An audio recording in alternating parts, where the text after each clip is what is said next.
Mas antes da gente ler, eu só queria falar algo à parte, né, da mensagem, mas que a gente acaba tendo a ver. Irmãos, assim, ó, as palavras, né, as frases, as sentenças, né, contrárias, né, à nossa igreja, elas não podem ser fomentadas, sabe? Elas não podem ser alimentadas, não.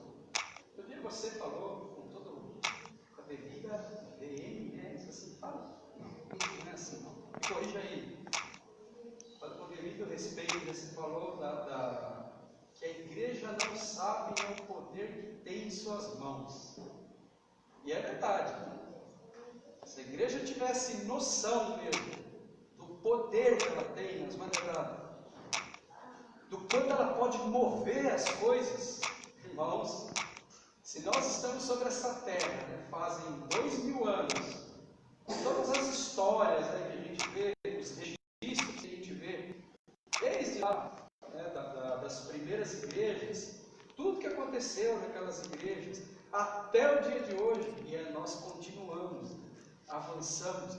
Imagine se todos nós nos dessemos conta do poder que a igreja tem, né, através, né, da palavra de Deus, da oração, dos cânticos, né, do louvor, a força dos pregadores, né, que Deus dá, né, a capacidade que os ministros têm, né, para conduzir a igreja no louvor.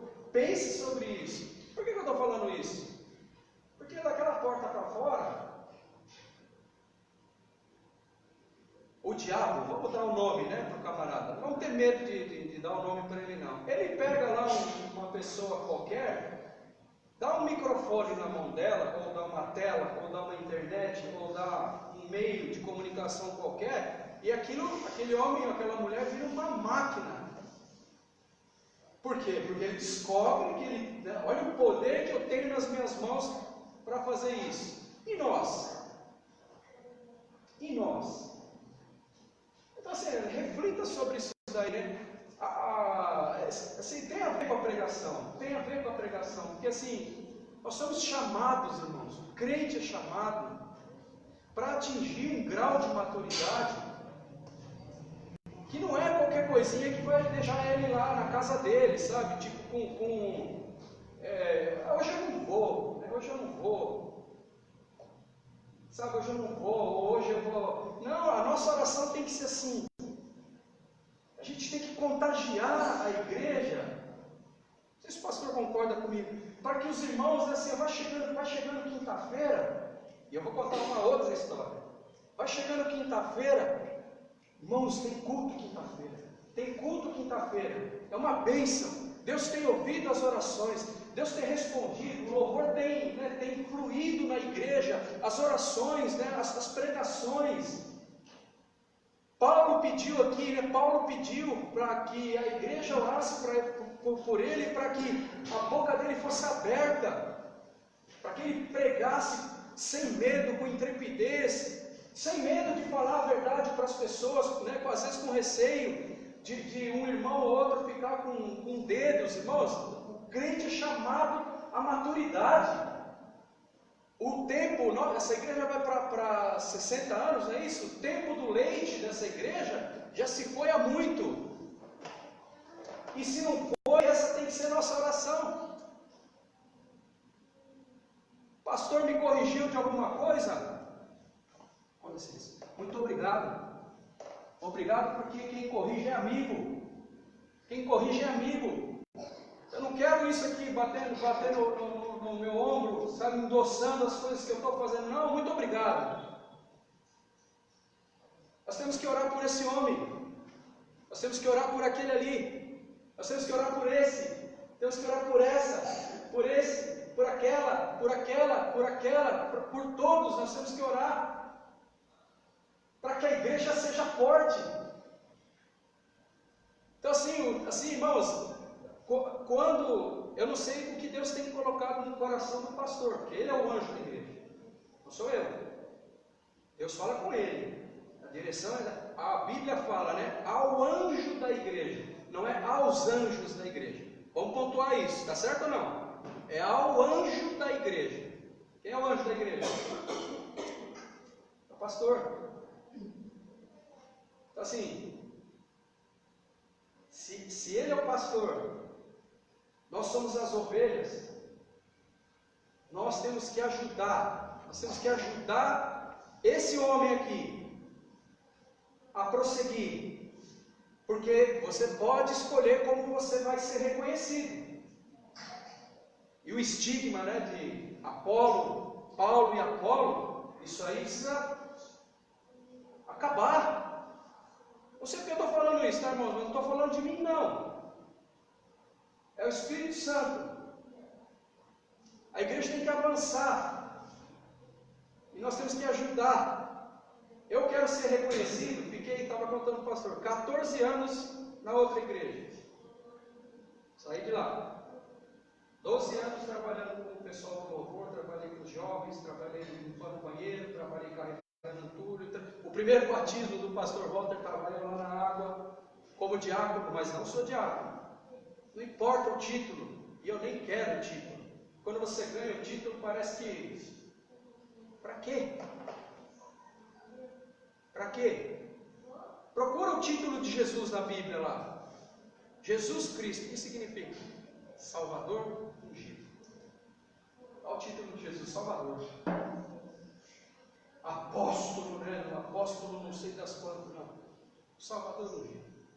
Olha só, vamos lá. Lucas, capítulo 2. Nós vamos falar de um homem chamado Simeão, um homem de idade.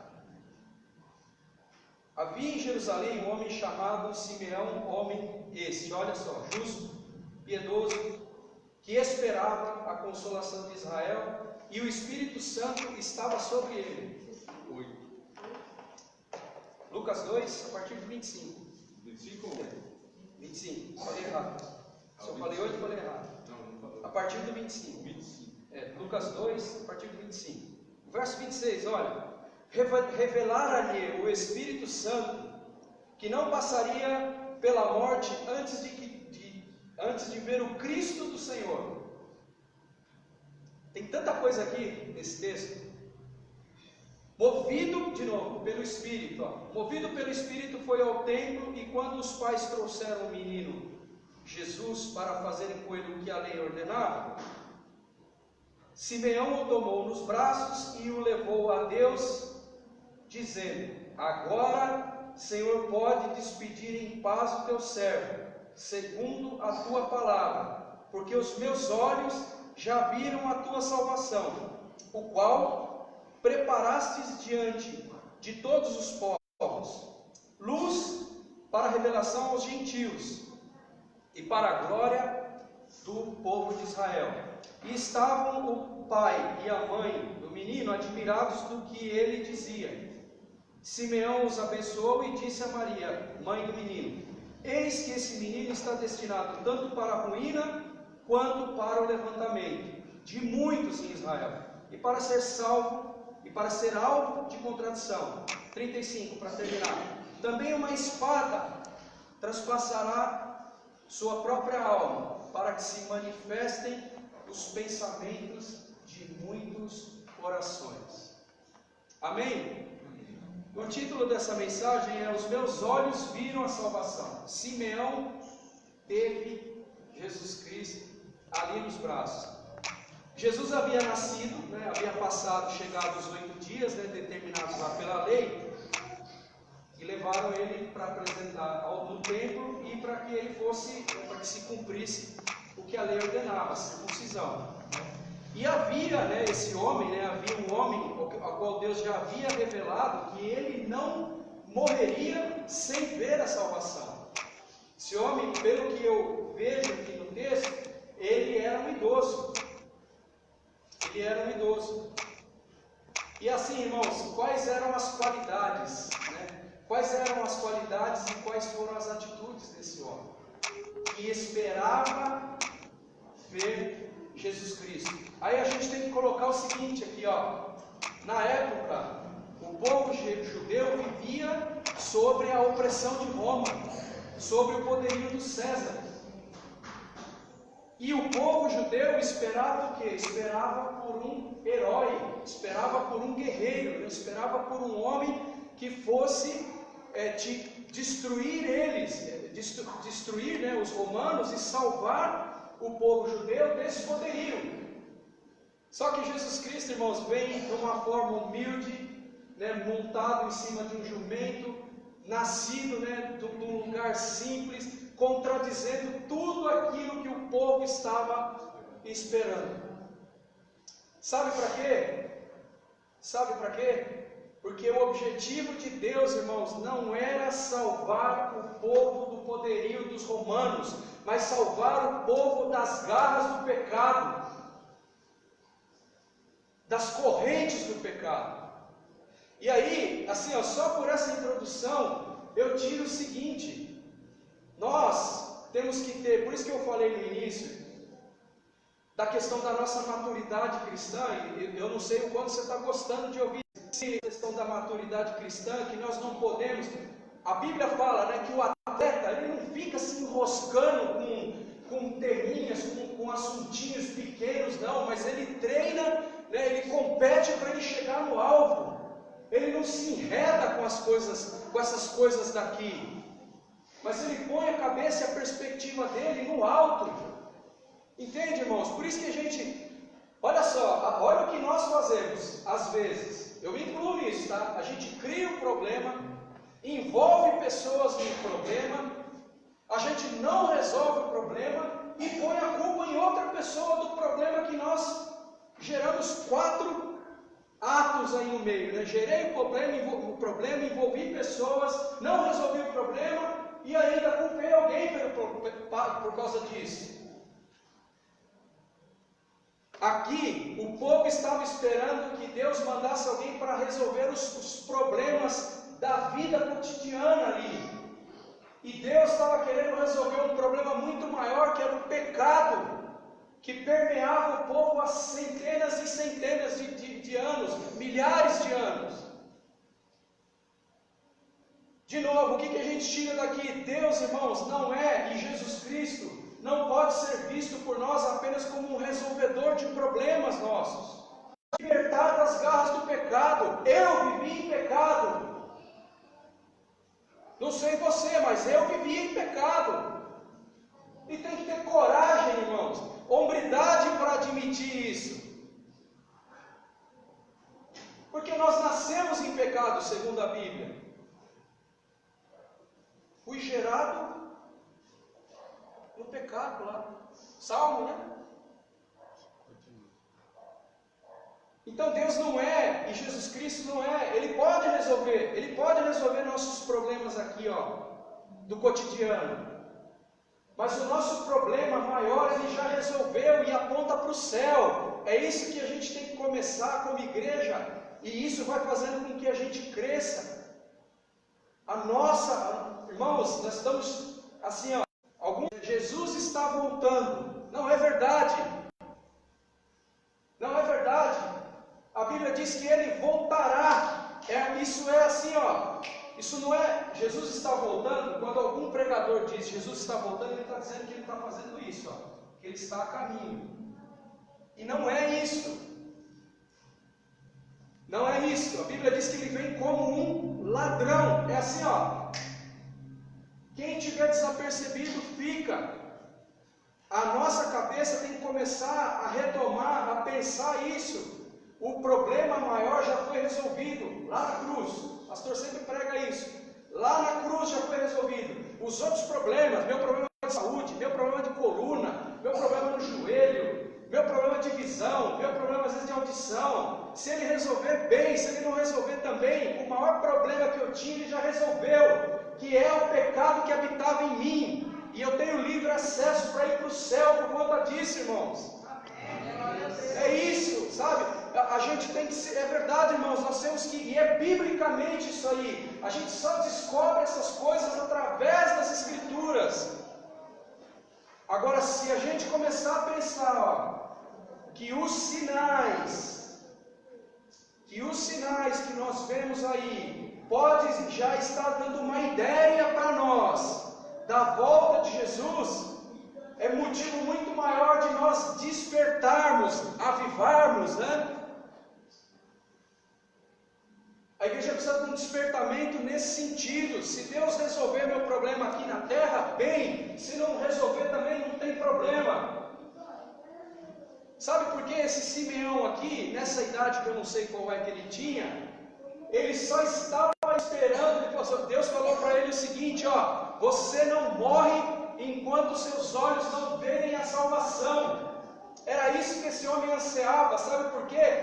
Porque ele já tinha deixado de lado as suas paixões, os motivos, né, terrenos que moviam a sua vida. Ele já tinha largado tudo de lado e ele já tinha posto a cabeça dele na salvação, no alvo que é Jesus, irmãos.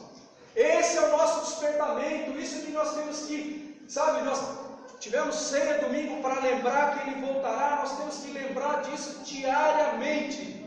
Diariamente. A perspectiva, a cabeça desse homem era essa.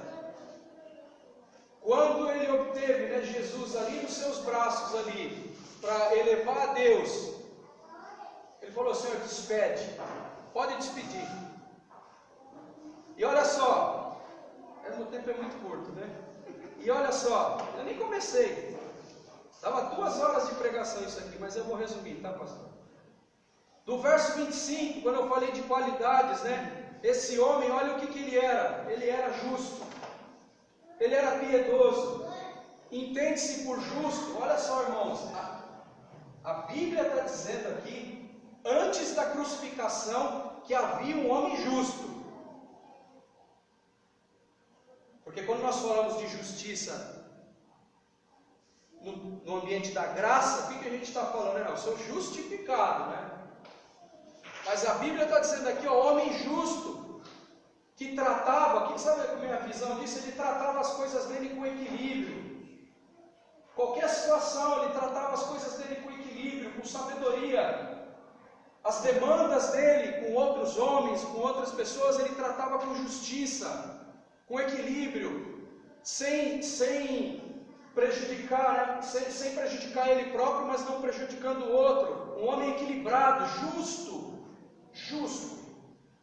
ajustado nas suas decisões. Olha só, a outra coisa aqui, ó, ele era piedoso, né? Entendo que era um homem caridoso, ou seja, um homem que se compadecia com o que acontecia ao redor dele. Ele também era um homem que esperava a consolação. Ele esperava a consolação. E é interessante que o nome dele, sabe que o nome dele significa aquele que ouve, Simeão, de Simon, né? Do hebraico, aquele que ouve a Deus. Esse era esse homem.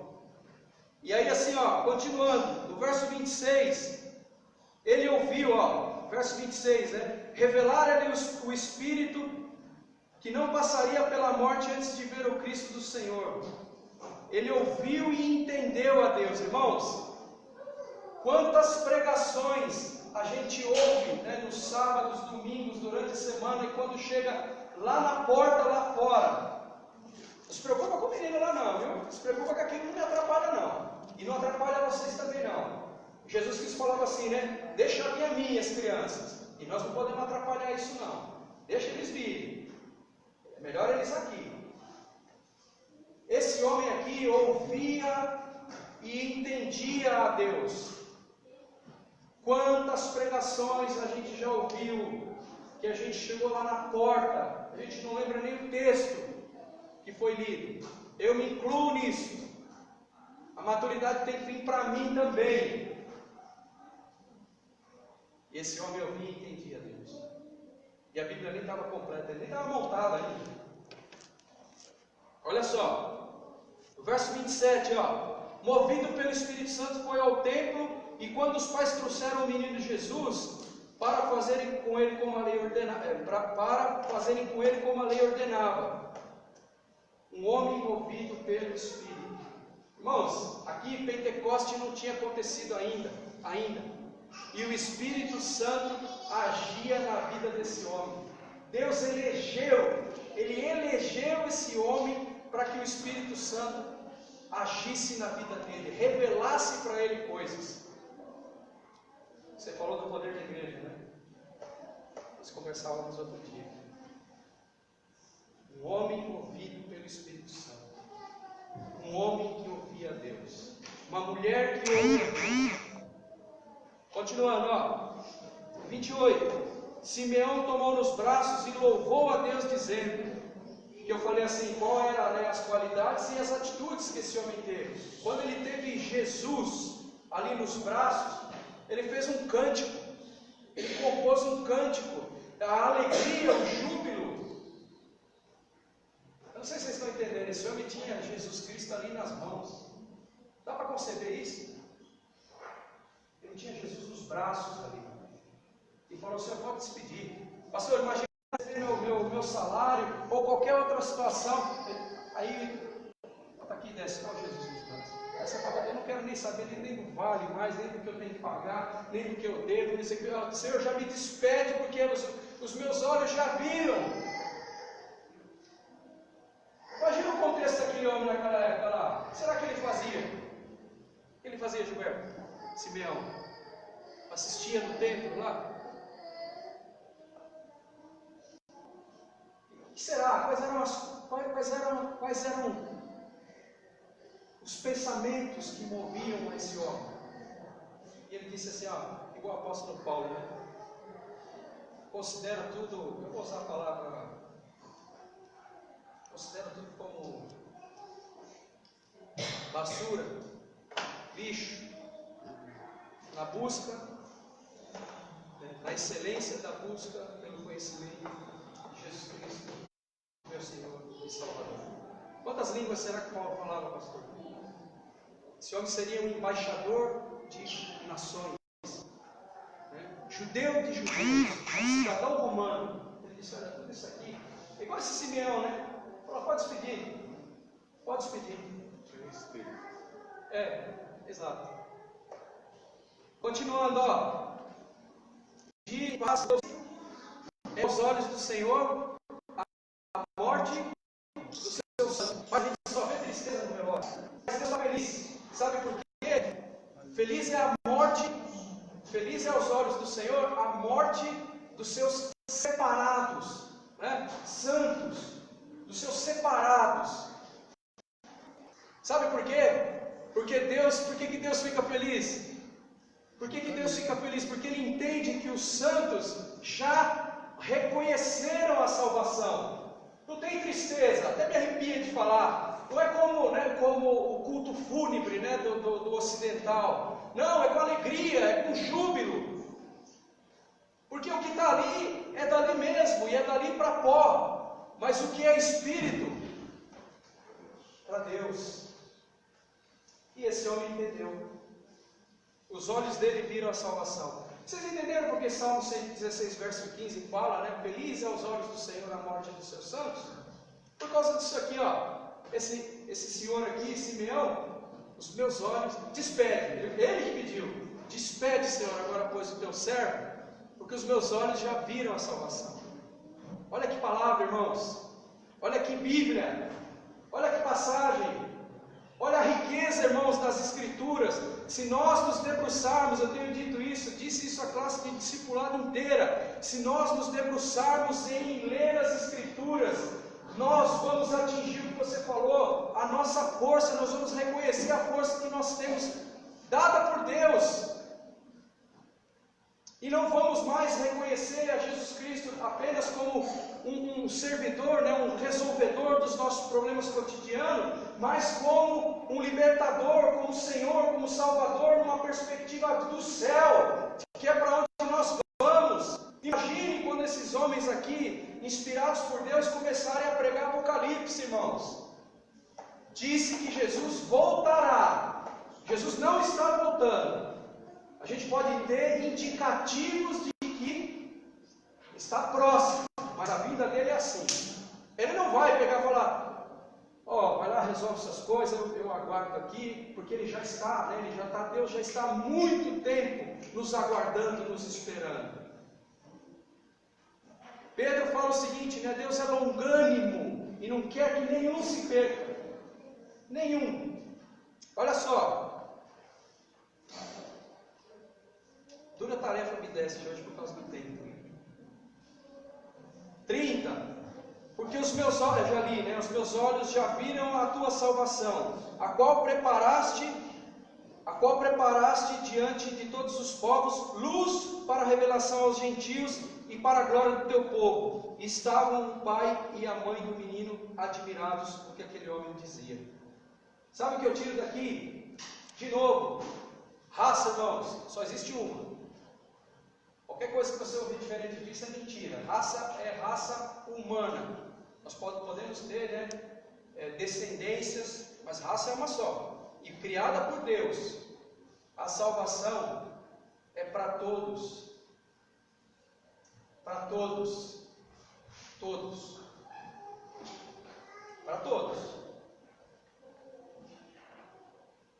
A salvação é para todos, irmãos. Inclusive os que estão em casa. Inclusive os que estão, eu tenho, sem vergonha de falar, 2 primos, estão lá, encarcerados. É para eles também. Os que estão lá no Mato Grosso, os que estão lá em Francisco Morato, lá, meus primos, para todos. 34, olha, a sentença, né? Simeão o abençoou e disse a Maria, mãe do menino: eis que esse menino está destinado tanto para a ruína, como para o levantamento de muitos em Israel e para ser alvo de contradição.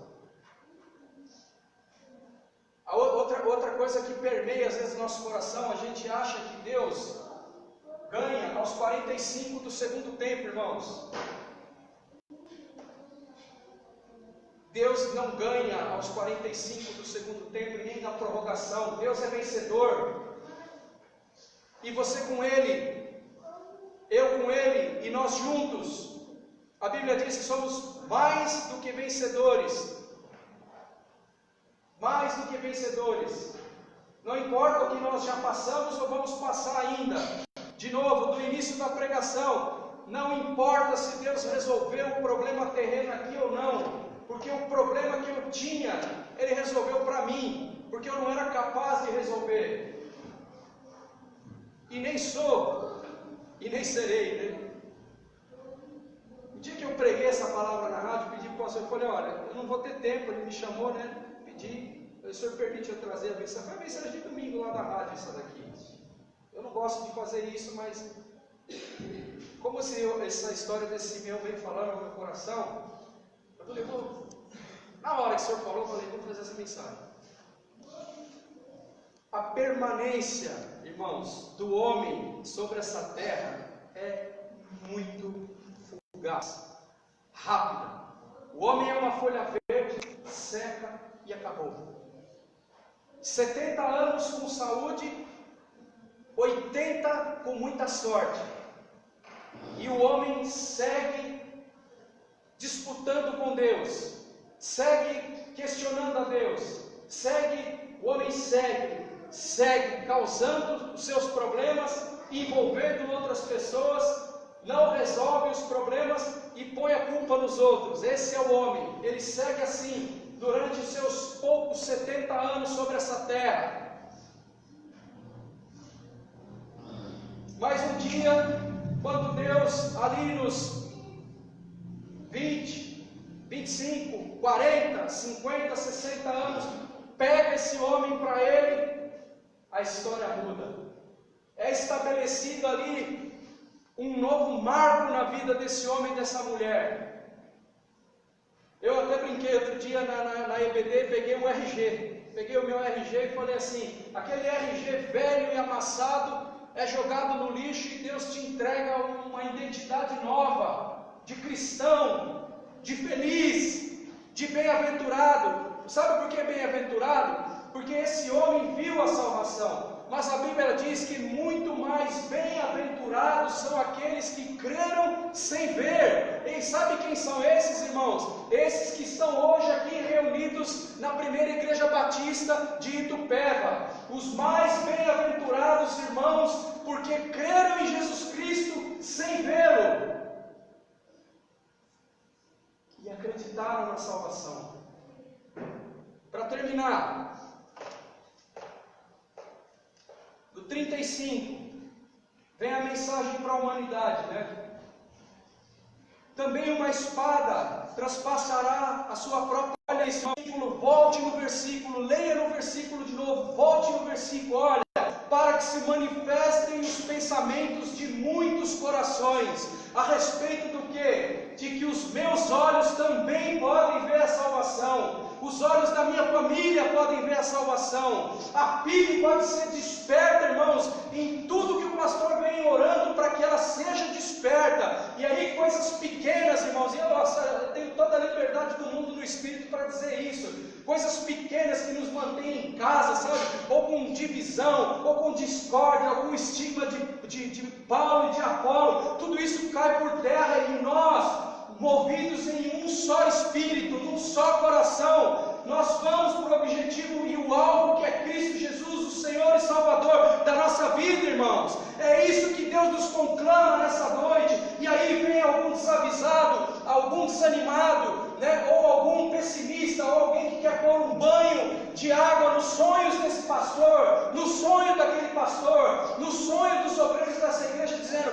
não vai dar certo. Agora eu vou usar as suas expressões, tá? Com o devido respeito, né? Não vai dar certo, não faça isso. A Bíblia diz assim, não vai dar certo, sim, porque se Deus é por nós, irmãos, quem será contra nós? Vamos adiante, irmãos, é disso que Deus está falando para nós. Sabe por quê? Porque a Bíblia está dizendo assim, que um tal Simeão, um homem de idade, falou, agora despede o teu servo, porque eu já entendi a salvação, eu já reconheci a salvação, eu quero esse Cristo, irmãos. E o Evangelho é simples, o homem mistura o Evangelho com psicologia, com filosofia, e o Evangelho porque Deus amou ao mundo de tal maneira, esse é o eixo da Bíblia, porque Deus amou ao mundo de tal maneira que entregou o seu Filho unigênito, seu único unigênito, para que todo aquele que nele crê não pereça, mas tenha a vida eterna. O que há de dificuldade de entender esse versículo, irmãos? Nenhuma. Deus te amou, Deus amou a mim e resolveu o problema que habitava em mim, que era o pecado. As contas, o desemprego, o que vai acontecer amanhã, o fato de eu ter perdido meu pai, o fato de eu ter...